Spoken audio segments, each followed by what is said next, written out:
А перед началом этого ролика небольшая просьба к нашим зрителям подписаться на канал, поставить лайк. Ваша поддержка очень сильно помогает каналу развиваться и дает нам мотивацию каждый день выпускать ролики для вас с ответами на посягательство на нашу историю.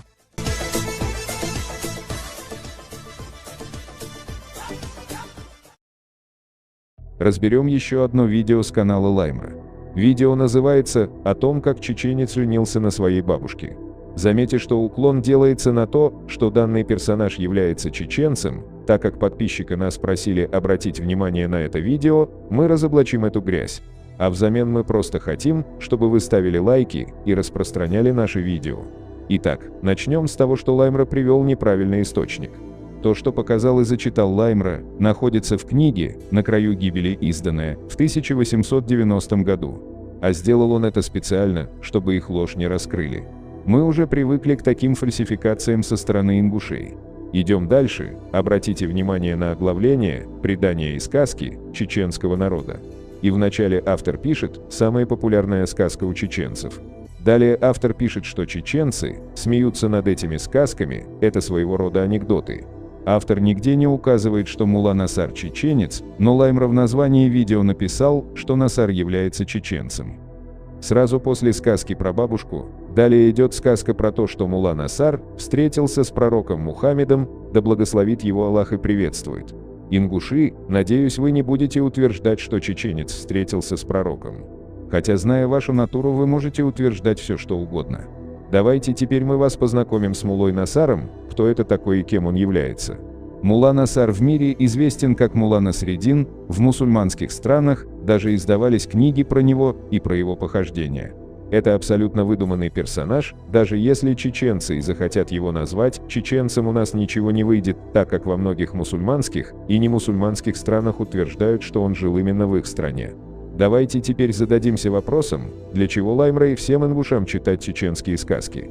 Мы предполагаем, что это некий ответ на свою традицию Леверат.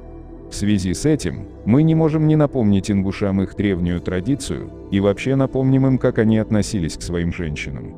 Книга «Путешествия в Астраханские и Кавказские степи», страница 61. Они имеют до 5 жен. После смерти отца их берут в жены сыновья, за исключением своей матери, на которой может жениться другой брат. Чеченцы часто упрекают их за этот постыдный обычай. Но ингуши отвечают: «Мой отец спал с моей матерью, я же могу спать с его женой». Далее в той же книге на странице 59 пишется: Павел Калустов мне рассказал о том, что когда он был на водах Эндери, один ингуш привел туда молодую девушку из своей страны с намерением ее продать. Один еврей, который находился на водах, согласился продать персидские ткани по цене 240 рублей.